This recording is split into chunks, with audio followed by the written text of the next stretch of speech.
Right then, coming up on the news today, we're talking Bruno Guimarães, we're talking Manchester United's new manager, Roberto De Zerbi's thrown his hat in the ring, and also we are looking at fullbacks. Fabrizio Romano has spoken about Barcelona's Alejandro Balde. Let's check it out.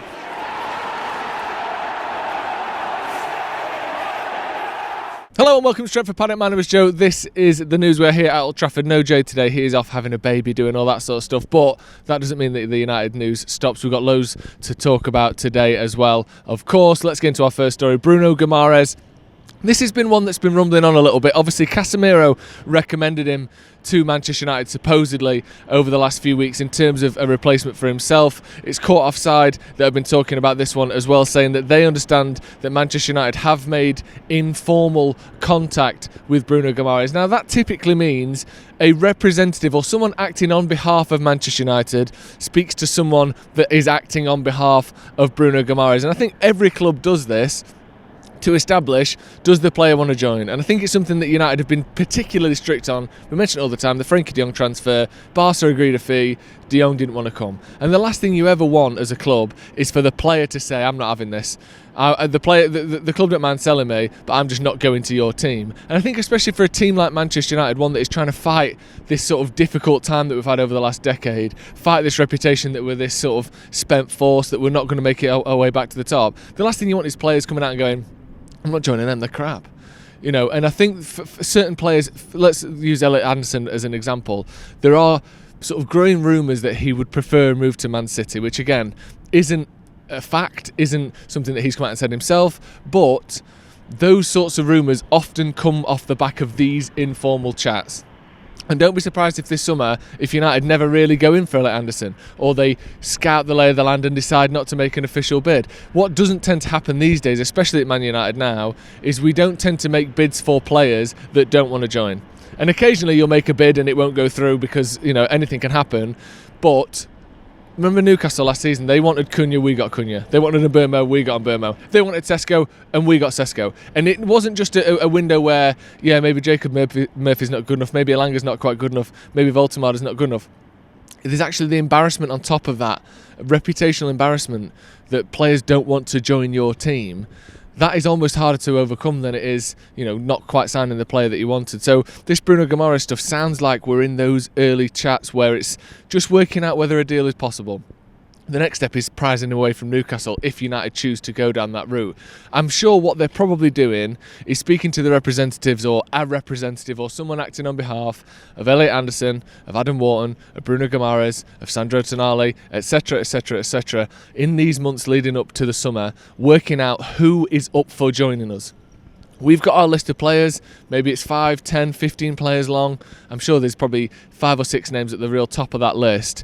And we're going to work out which of those players is up for joining us. And then we'll work out which of those players, you know, doesn't want another move as well, and which of those players is actually signable. But this to me sounds like the first stages in a potential move for Bruno Guimarães. One sort of sticking point for me is he is 28, which is above the threshold. There we go, listen to that. That's Sandro Tonali's representatives there, just trying to quash any rumours. Sorry, Bruno Guimarães' representatives there, just trying to quash any rumours that being 28 is too old. Apparently, if you say that he's 28, a huge lorry will just go past and absolutely stink its horns out across Old Trafford. So I'm going to try it again, see if it happens again. The only problem with Bruno Guimarães is he is 28. That was producer Ben that time. He's getting a little bit excited because there's no J. Which does sort of step above and beyond that kind of 25, 26-year-old threshold that Ineos want to be working with. So we'll have to keep an eye on this one. I do think there is genuine interest, and because he's such a good player, maybe we can extend that kind of, you know, threshold that we like to do deals by. But I do think that this is going to be one that's going to take a lot of work. Prizing Newcastle's best and most sort of sought-after player off them just 12 months after the whole Isak scandal, it's going to be a real tough ask. Before we carry on, make sure you go and check out our clothing. The link to the merch is in the description. It's on screen as well. There's loads of stuff on there. T-shirts, hoodies, long sleeve T-shirts as well. Loads of different designs. Just have a click, have a little look, see if there's anything you like. And if there is, of course, it's all very, very good quality as well. Make sure you check out the link in the description. Let's move on then to a manager rumour, and this is from the Telegraph, a little bit more reputable, and we're starting to see the build-up of Manchester United's shortlist. Now, I think pre-Christmas and sort of a couple of months or before Amorim was sacked toward the start of the season, it felt as though the shortlist was one thing, and then the reputations and the time that has passed have changed things to the extent where I feel as though the shortlist now is very different to what it was then. It felt, early season, it was a lot of Glasners, it was a lot of Emerys, those sorts of managers, Iraolas. Now it seems as though we're looking more, obviously Michael Carrick being in the picture, but it seems more sort of Nagelsmann, it seems more managers that have had a good end to the season. Now, one of those managers that hasn't particularly had a good end to the season, that the Telegraph is linking, is Roberto De Zerbi, and their line is that he's keen on the Manchester United job. He figures prominently on Man United's shortlist as they decide on who will be the next permanent head coach. I've seen a bit of this over the last couple of days. This to me feels like he and his agent have gone to different British journalists and said, I'd be up for this job. My client, Roberto De Zerbi, would like to manage Manchester United because he's keen on the job. No offence, mate. Of course you're keen on the job. The biggest club you've ever managed is Marseille. You got sacked from there about 2 months ago. The other biggest club you've ever managed is Brighton. Like, if you aren't keen on the Man United job, what are you doing here? He goes through a club a season. He's very strict. He's got his ways. He's got a good way of playing football. I'll give him that. But he seems like the sort of character that clubs don't want to have around. He never lasts anywhere, and he often leaves a trail of arguments, of fallings out, of discontent behind him. And for me, when you look at someone like Jose Mourinho, who has a similar track record, at least he's won 2 Champions Leagues, a treble, 3 Premier Leagues before he came to Manchester United. Roberto De Zerbi seems like he can't stick at a club for more than 18 months, and what's he got to show for it? A 14th place finish with Brighton. Like, I don't want to be too dismissive, and I think that to just assume that the best he's ever done so far is the best he'll ever do. Maybe he's the sort of bloke that if you give him the Barca job or the Bayern job or the Man United job, he'll thrive, and all he needs to perfect his system is better players, more money, a bigger sort of atmosphere. Maybe that is the case, and some managers are that way. Look at Vincent Kompany. He couldn't keep Burnley up, and yet he's got one of the best win rates of all time with Bayern Munich.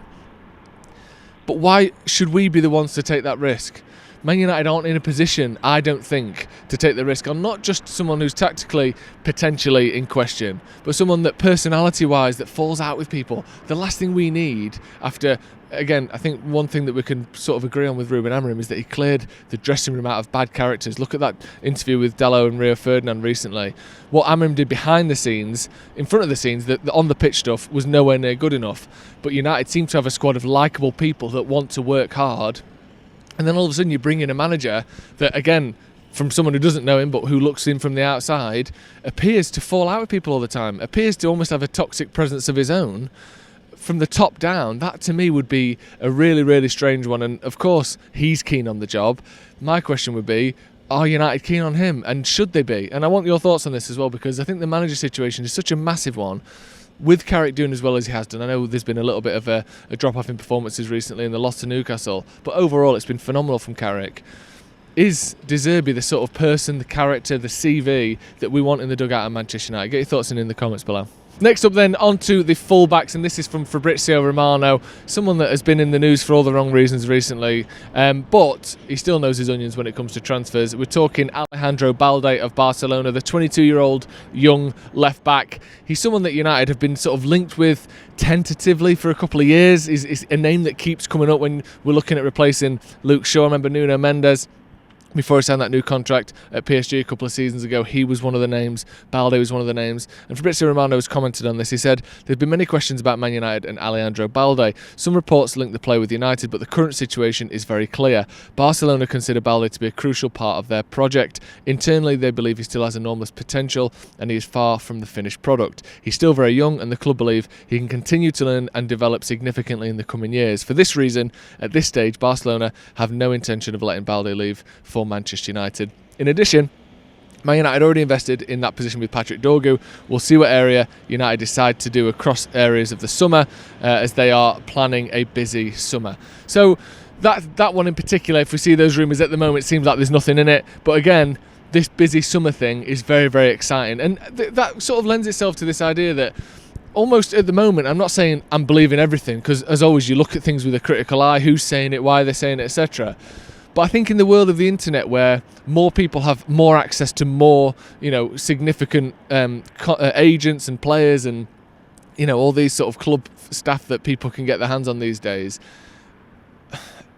it almost becomes harder to work out what's true and what isn't, because we know United are going to go massive this summer. I say massive, it's going to be, I think, at least 3 first team players, probably to the tune of 250, 300 million quid. I think it's going to be one of the biggest summers we've had in a while.